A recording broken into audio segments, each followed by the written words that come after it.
దేవునికి స్తోత్రం కలుగునుగాక. కూడి వచ్చిన మీ అందరికీ ప్రభు పేరట వందనాలు తెలియజేస్తూ ఉన్నాను. ఈ దినమందు దేవుని వాక్యమైన బైబిల్ నుండి గలతీ పత్రిక మొదటి అధ్యాయము, గలతీ పత్రిక మొదటి అధ్యాయము 6, 7, 8, 9 వచనాలు మనము చదివి ధ్యానం చేసుకుందాం. క్రీస్తు కృపను బట్టి మిమ్మల్ని పిలిచిన వానిని విడిచి భిన్నమైన సువార్త తట్టుకు మీరింత త్వరగా తిరిగిపోవుట చూడగా నాకు ఆశ్చర్యమగుచున్నది. అది మరొక సువార్త కాదు గాని క్రీస్తు సువార్తను చెరపగోరి మిమ్మును కలవరపరచువారు కొందరున్నారు. మేము మీకు ప్రకటించిన సువార్త గాక మరి ఒక సువార్తను మేమైనను పరలోకము నుండి వచ్చిన యొక్క దూత అయినను మీకు ప్రకటించిన ఎడల అతడు శాపగ్రస్తుడవునుగాక. మేమిది వరకు చెప్పిన ప్రకారం ఇప్పుడును మరలా చెప్పుచున్నాం. మీరు అంగీకరించిన సువార్త గాక మరి ఒకటి ఎవడైనను మీకు ప్రకటించిన ఎడల వాడు శాపగ్రస్తుడవునుగాక. ప్రార్థన చేసుకుంటాం. ప్రేమగల తండ్రి, పరిశుద్ధుడవైన తండ్రి, మీకు వందనాలు, కృతజ్ఞతలు, స్తుతులు, స్తోత్రం చెల్లించుకుంటున్నాము. సర్వాధికారివైన దేవా, సర్వోన్నతుడా, ఉన్నవాడా, అనువాడా, నిరంతరమున్న దేవా, నీ పాదములకు వందనాలు, స్తోత్రాలు, స్తుతులు చెల్లిస్తున్నాము తండ్రి.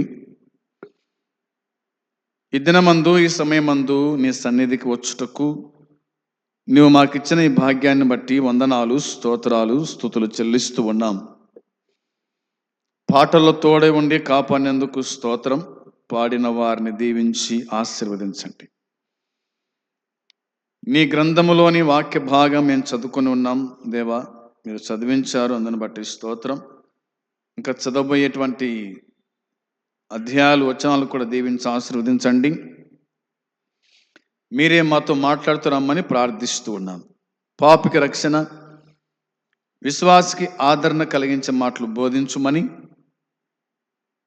మా ప్రభు అయిన యేసుక్రీస్తు నామములో ప్రార్థించుచున్నాము తండ్రి, ఆమేన్. మనము పౌలు పరిచర్య, శ్రమల పరిచర్య అనే అంశం మీద ధ్యానం చేస్తూ వస్తూ ఉన్నాం. ఈ దినమందు అపోస్తులుడైన పౌలు గలతీలకు రాసిన పత్రిక,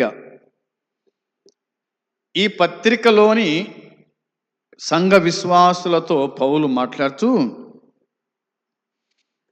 ఆయన వారిని హెచ్చరిస్తున్నట్టుగా దేవుని వాక్యం చెబుతూ ఉంది. వారిని హెచ్చరిస్తున్నాడు. ఎందుకు హెచ్చరించవలసి వచ్చిందంటే, గలతీ సంఘస్థులు విశ్వాసము నుండి జారిపోయారు, విశ్వాసము నుండి తొలగిపోయినారు. క్రీస్తు సువార్త కాకుండా మరి ఒక సువార్త వైపు తిరిగినట్టుగా పౌలు భక్తుడు జ్ఞాపకం చేస్తాడు. అందును బట్టి వారిని హెచ్చరిస్తున్నాడు, వారితో మాట్లాడుతూ ఉన్నాడు. అది మరొక సువార్త కాదు కానీ క్రీస్తు సువార్తను చెరపగోరి మిమ్మును కలవరపరచు కొందరున్నారు అని అన్నాడు. అది మరొక సువార్త కాదు కానీ అంటూ క్రీస్తు సువార్తను చెరుపగోరి మిమ్మును కలవరపరచువారు కొందరున్నారు. కలవరపరుస్తూ ఉన్నారు. ఎవరు వీళ్ళు అంటే అబద్ధ బోధకులు. అబద్ధ బోధకులే విశ్వాసులైన వారిని కలవరపరిచేది. అబద్ధ బోధకులే నిజ సువార్త నుండి అబద్ధ సువార్తకు మళ్లించేది. వీరు ఎవరు, ఎక్కడి నుంచి వచ్చినారు వీళ్ళంతా కూడా అంటే అందరూ కూడా సంఘాల్లో ఉండే వాళ్ళే, దేవుణ్ణి ఎరిగిన వాళ్ళే, దేవునికి విరుద్ధంగా జీవించే వాళ్ళు ఉన్నారు. కాబట్టి పౌలు ఆయా సందర్భాల్లో మాట్లాడుతూ వారికి కొంత జాగ్రత్త చెప్పినట్టుగా మనం చూస్తాం. మీలో కొందరు క్రూరమైన తోడేండ్లు ఉన్నారు అన్నట్టుగా మాట్లాడినాడు. వారు పైకేమో గొర్రె ధరిస్తారు కానీ లోపట మాత్రం క్రూరమైన తోడేండ్లు. వీళ్ళు బాగా బతికే వారిని బాగా బతకనియరు, వారు బాగు బతకరు. వీళ్ళంతా కూడా అబద్ధ బోధకులు అనే మాట కనిపిస్తూ ఉంది. కాబట్టి గలతీయుల దగ్గరకు అబద్ధ బోధకులు వచ్చి పౌలు ప్రకటించిన సువార్తను తృణీకరించి వేరొక సువార్తను అంగీకరించమని వారిని బలవంత పెట్టారంట. వారి భిన్నమైన సువార్త బోధిస్తున్నది ఏమిటంటే రక్షణ పొందడం కంటే క్రీస్తుని విశ్వసించడం మాత్రమే కాదు, సున్నతి పొందడం ద్వారా యూదా మత విశ్వాస నియమాలను కూడా పాటించాలి అని చెప్తారంట. రక్షణ పొందడం అంటే క్రీస్తుని విశ్వసించడం మాత్రమే కాదు, సున్నతి కూడా పొందాలి. సున్నతి పొందినవాడు దేవుని వాడైతాడు అన్నట్టుగా వాళ్ళు చెప్పేవాళ్ళు. వీళ్ళంతా ఎవరంటే యూదా మతం వాళ్ళు అన్నమాట. తమ మతంలో చేర్చుకోవడానికి ఎంతనైనా ప్రయత్నం చేస్తారు, ఎంతవరకైనా తగ్గిస్తారు. వాళ్ళందరూ వారి మతమే వారి దేవుడు అన్నట్టుగా యూదా మత పెద్దలు వారు విశ్వాసములో కొనసాగుతున్న వారిని మళ్లించడమే వారి పని. యేసుక్రీస్తుని నమ్ముకోవద్దు, ఆయన ఒక ప్రవక్త అన్నట్టుగా మాట్లాడతారు. ఆయనే దేవుడైతే కనుక వారెందుకు శిలువ వేస్తారు? కాబట్టి ఆయన దేవుడు కాదు అని, ఆయన ప్రవక్త అని యూదా మత ప్రవిష్టులు వారు ప్రభువును శిలువ వేశారు. వారు ప్రభువును అంగీకరించలేదు, ప్రభు మాట వినలేదు.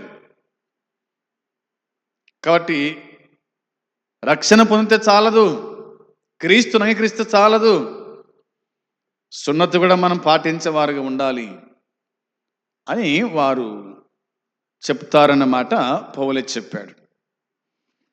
దీనికి ఉదాహరణంగా ఒక మాట చూడండి. పౌలే రాశాడు 5వ అధ్యాయము 2వ వచనం, గలతీ పత్రిక 5వ అధ్యాయం 2వ వచనంలో, చూడుడి, మీరు సున్నతి పొందిన ఎడల క్రీస్తు వలన మీకు ప్రయోజనమేమీ కలుగదని పౌలను నేను మీతో చెప్పుచున్నాను అన్నాడు. సున్నతి పొందినందు వలన, మీరు సున్నతి పొందిన ఎడల క్రీస్తు వలన మీకు ప్రయోజనమేమీ కలగదని పౌలను నేను మీతో చెప్పుచున్నాను. ఏం ప్రయోజనం ఉంది? సున్నతి పొందడం వలన ఏం ప్రయోజనం ఉంది అని అన్నాడు.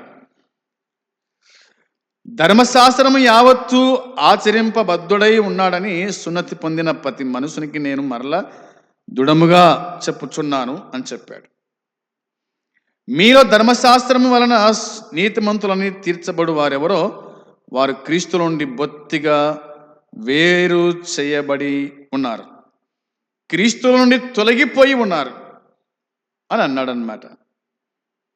ఇలాగా పౌలు చాలా వచనాలు జ్ఞాపకం చేస్తూ వచ్చాడు. గుర్తుంచుకోవాలి ఏమిటి అంటే, మీరు సున్నతి పొందిన ఎడల క్రీస్తు వలన మీకు ప్రయోజనమేమీ కలుగదని నేను చెప్తూ ఉన్నా. మారు మనసు అవసరం, పాపక్షమాపణ అవసరం. ప్రభువును సొంత రక్షకునిగా స్వీకరించుట అవసరం. ఆయన మనకు రక్షకుడు. ఆయన మన కోసమై ప్రాణం పెట్టి రక్తం గార్చి తిరిగి లేచిన దేవుడు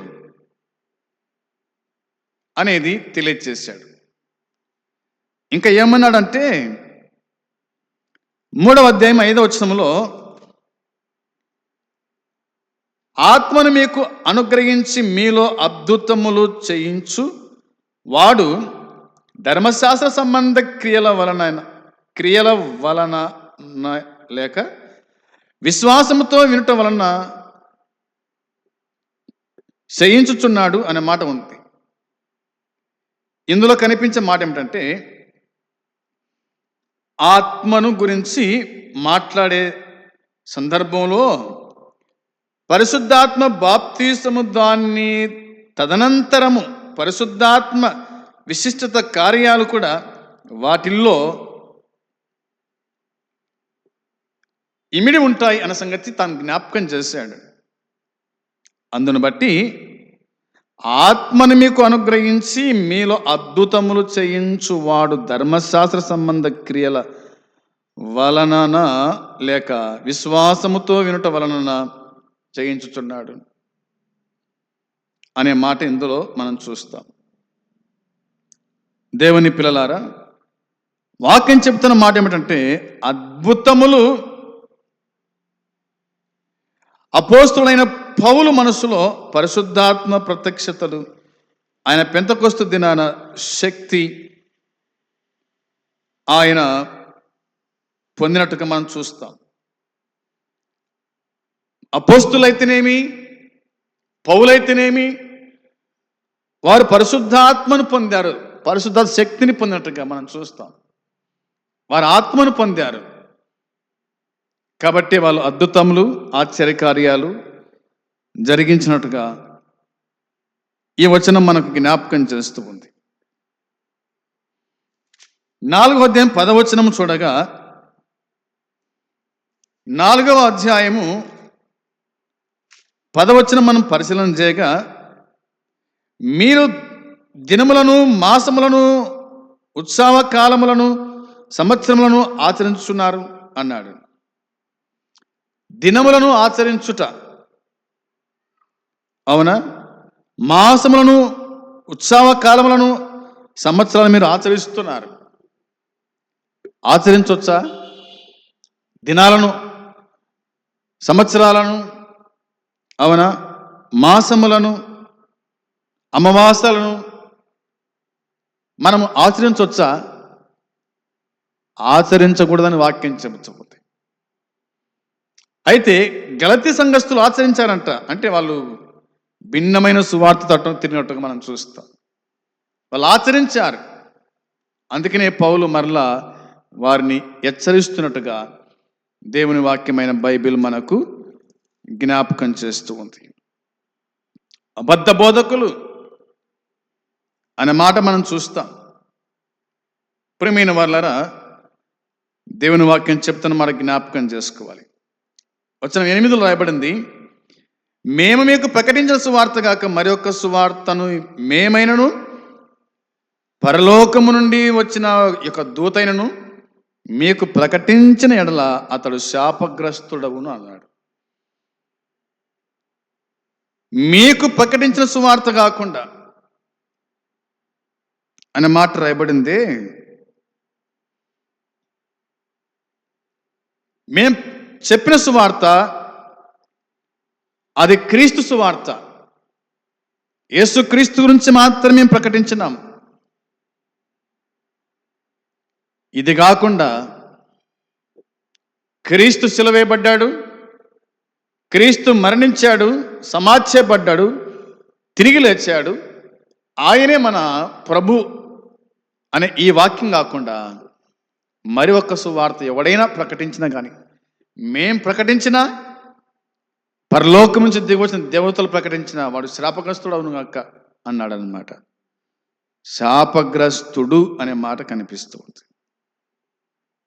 అంటే శాపగ్రస్తుడు అనే పదానికి గ్రీక్ అనాథిమా అర్థం.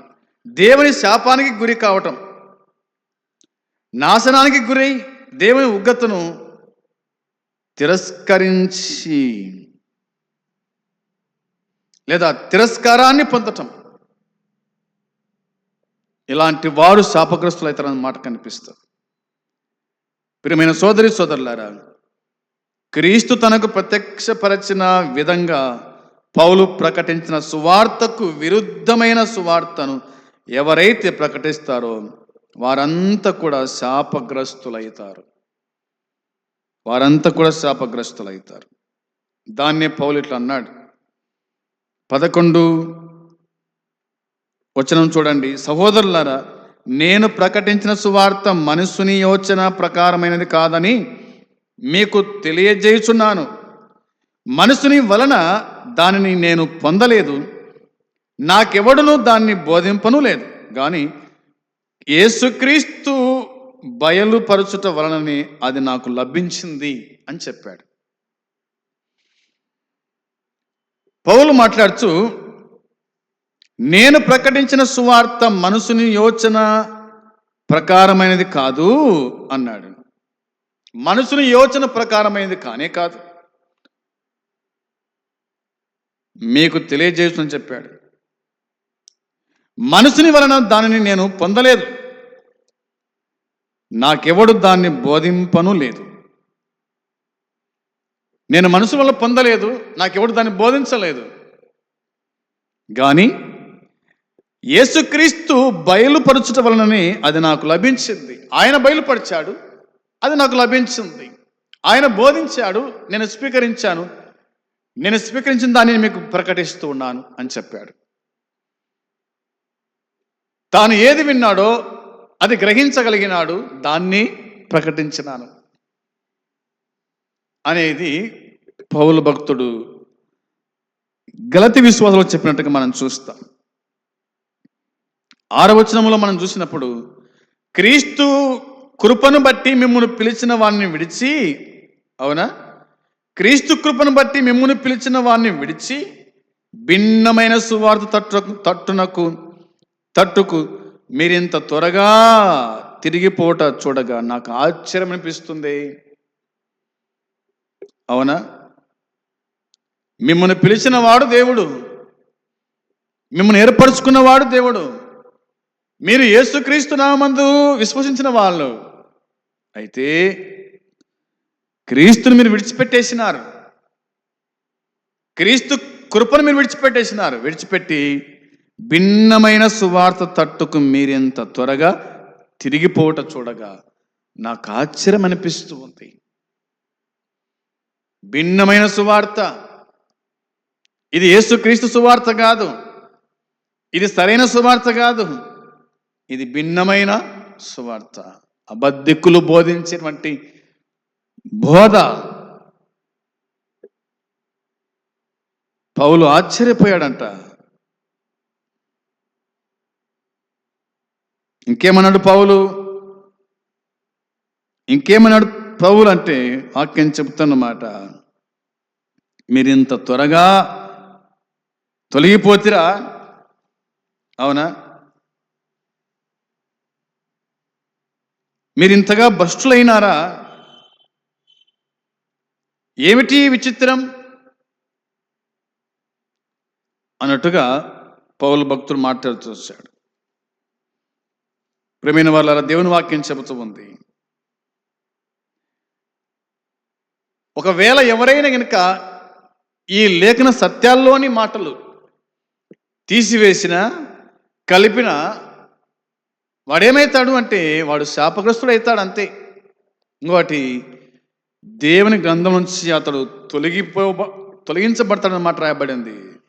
చూడండి, ప్రకటన గ్రంథము 22వ అధ్యాయంలో మనం గమనించేవారుగా ఉండాలి. 22వ అధ్యాయము వచనము చూడండి, 18-19 వచనాలు. 18-19 వచనాల్లో, ఈ గ్రంథమందున్న ప్రవచన వాక్యములను విను ప్రతి వానికి నేను సాక్ష్యమిస్తున్నది ఏమనగా, ఎవడైనను వీటిలో మరి ఏదైనాను కలిపిన ఎడల ఈ గ్రంథములో రాయబడిన తెగుళ్ళు దేవుడు వానికి కలుగా జేయును. ఎవడైనను ఈ ప్రవచన గ్రంథమందున్న వాక్యములలో ఏదైనాను తీసివేసిన ఎడల దేవుడు ఈ గ్రంథములో రాయబడిన జీవవృక్షములోను పరిశుద్ధ పట్టణములోను వానికి పాలు లేకుండా చేయును అని ఉంది. తీసివేసిన చేర్చిన వానికి పరలోక పట్టణములో పాలు పంపులు లేవు. జీవగ్రంథమందు వాని పేరు తుడిచివేయబడుతూ ఉంది అని యోహాను వ్రాసినట్టుగా మనం చూస్తాం. కాబట్టి క్రీస్తు యేసు యొక్క సువార్త మాత్రమే అంగీకరించేవారుగా ఉండాలి. ఇక వేరే వేరే సువార్తలు ఉన్నాయి, భిన్నమైన సువార్తలు ఉన్నాయి, కలిపి చెరిపే బోధలు ఉన్నాయి. అవునా? క్రీస్తును కాకుండా ఇక వేరే దారికి మలిపి వాళ్ళు ఉన్నారనమాట, తీసుకుని వెళ్ళే వారు ఉన్నారు. అందుకోసమే జాగ్రత్త అని చెప్పాడు. అంత మాత్రం కాకుండా నేనైనా పరలోకం నుంచి దిగి వచ్చిన దూతలైన క్రీస్తుని గురించి కాకుండా ప్రకటిస్తే వాడు శాపగ్రస్తుడవును గాక అని అన్నాడు. అందును బట్టి మనం ఏ సువార్త అంగీకరించినాము, ఏ సువార్త మనకు ప్రకటించబడింది, మనం ఎవరి నామంలో బాప్తిసం తీసుకున్నాం, ప్రభుని తెలుసుకున్నామో దాన్ని గట్టిగా మనం పట్టుకునేవారుగా ఉండాలి. ఇది కాకుండా సువార్తలు చాలా ఉన్నాయి, వార్తలు చాలా ఉన్నాయి. అవునా? వార్తలు చాలా ఉన్నాయి, కానీ పరసంబంధమైన సువార్తని మనము వినేవారుగా ఉండాలి, వాటిని మనము అంగీకరించేవారుగా ఉండాలి. ప్రభువైన యేసుక్రీస్తునందు విశ్వాసం ఉంచేవారుగా ఉండాలి. ఎందుకంటే ఆయన మనల్ని ప్రేమించాడు, మన కోసమై పరలోకాన్ని విడిచిపెట్టాడు, సింహాసనం విడిచిపెట్టాడు, దూతలను విడిచిపెట్టాడు, మహిమను విడిచిపెట్టాడు, మానవునిగా కన్య మరియ గర్భమందు జన్మించాడు, పాపము లేని వాడిగా బతికాడు, సేవ చేశాడు 3.5 సంవత్సరాలు. ఆయన ప్రపంచానికి సవాలు వేశాడు.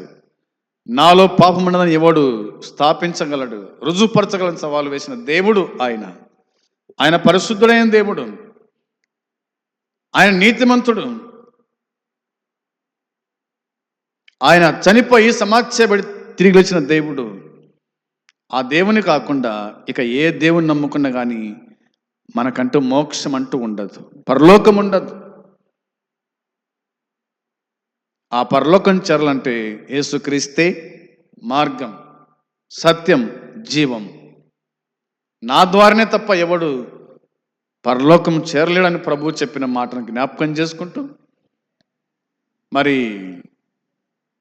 యేసు ప్రభు సువార్త కాకుండా ఇక ఏ సువార్త కూడా మనం నమ్మకూడదని, నమ్మితే నరకానికి వెళ్ళిపోతామని అర్థం చేసుకోవాలి.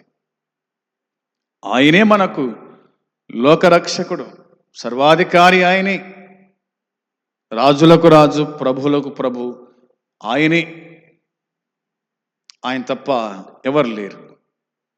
వాక్యం చెప్తున్న మాట అదే, బూదిగంత నివాసులారా నా వైపు చూసి రక్షణ పొందండి, దేవుడును నేనే, మరి ఏ దేవుడు లేడు అని చెప్పాడు.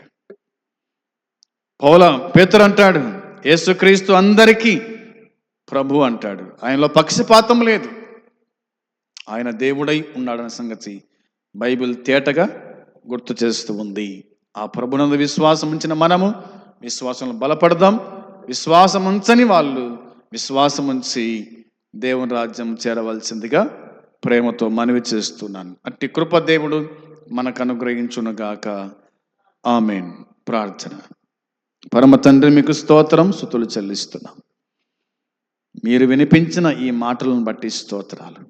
ఎందరు వినగలిగిరో వారి జీవితాల్లో కార్యము జరిగించి ప్రతిఫలము దయచేసి కాపాడి కృప చూపించి కనికరించుమని మీకు అప్పగించుకుంటూ మా ప్రభువైన యేసుక్రీస్తు నామములో ప్రార్థించి అడిగి పొంది ఉన్నాము తండ్రి, ఆమేన్.